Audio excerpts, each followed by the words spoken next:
Now we're going to consider the proper installation procedure of the probes. Remember, it's important to only use the probes that are provided by the manufacturer for the 8300. The first step is to make sure that the unit is turned off. Step 2. Open the probe box and carefully check the probe lens, the cable, and the connector to make sure that it is in proper working condition.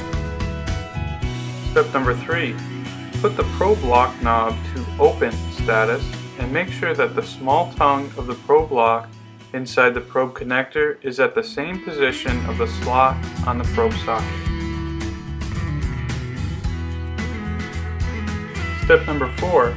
Make sure that the probe cord is facing toward the back of the machine and horizontally insert the probe connector into the probe socket. Hold the probe connector and turn the lock knob to the lock position. Step number 5. Check the probe and make sure it is securely connected.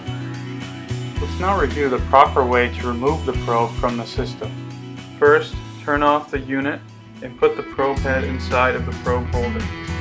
Second, turn the lock knob in the counterclockwise direction to the open position and then remove the probe carefully from the probe socket.